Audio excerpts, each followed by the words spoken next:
This particular quilt was created from events that happened in the news in August of 2016. And we have the little boy from Aleppo. We have the sisters who were shot. We have the EpiPen scandal. We have the earthquake in Italy and the nun on the cell phone. And we have the flood in Baton Rouge. And so people know the events, but they don't know the names of the little boy from Aleppo. They don't know the names of the sisters. They don't know the name of the sister who was experiencing the earthquake while her monastery was crumbling in the background. And so I created the quilt so we would remember their names and know they were real people and not forget the events. And to pray. It's a way of praying the news. Lord, have mercy. We're in trouble.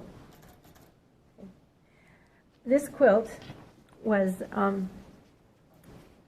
done so that we would remember the visit of Pope Francis to the United States.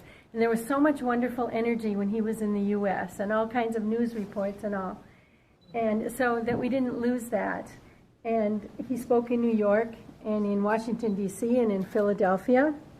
And so on the quilt are some of the quotes from his addresses. These are from Washington, D.C., the red, white, and blue. And the cityscape across the middle are what I found in the news that people said. For example, I'm just soaking up the Pope. He radiates pure joy. And so then the date is on there. So it's a diary quilt.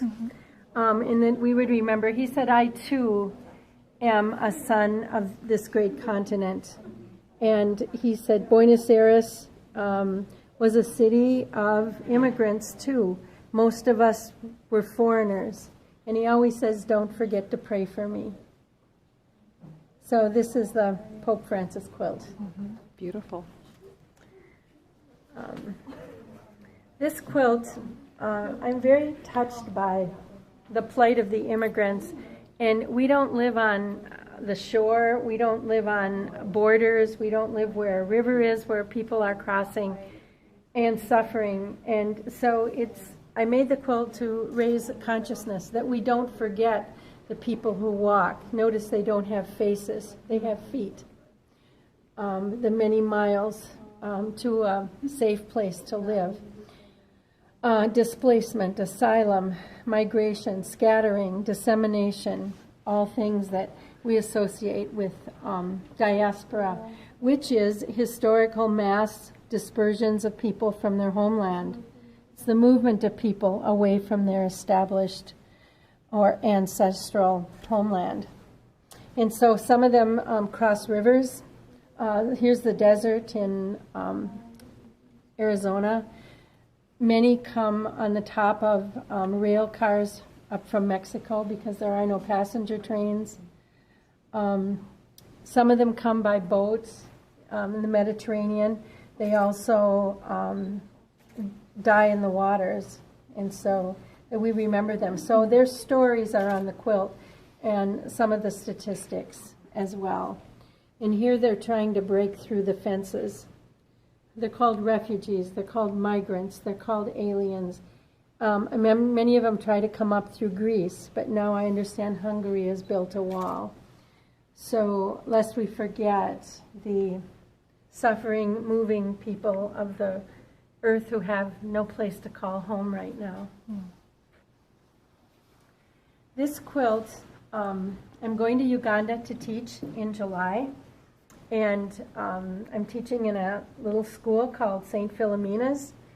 And it serves 5 villages of 800 AIDS orphans. And as we speak, a church is being built right now. Mary is here because the people who are financing this are all people who've been to Medjugorje, where Mary is allegedly appearing. So here are the school children. And they're excited about their church. They're excited about their school.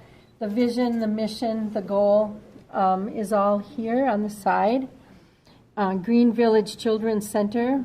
We've got where it's located.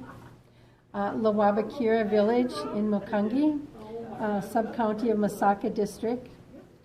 And here we have some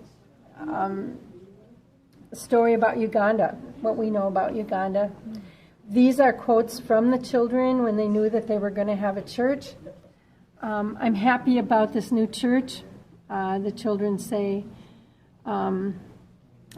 because I will learn to read the Bible, because I can go to Mass every Sunday, because we have to fight witchcraft. And so, quotes from actual children. The church will be called Mary, Queen of Peace, Catholic Church. And the school is St. Philomena's. So here is an icon quilt. The story of St. Philomena is on the background. And she's holding the church and she's holding the school in her arms. And names of the children are on her dress. So hopefully children can walk up to this quilt and find their names. This will be given to the school when I'm there in July. So, Beautiful. thank you. Yeah, that's really beautiful. So you already know their names. Right, I know a lot of the names. Right, I've gotten them off the website, and because frankly, we're looking for sponsors for the children to help them go to school. But it's something they can relate to, and it's theirs, and they will remember their patron saint. Yeah. Thank you, Sister Nancy. You're welcome.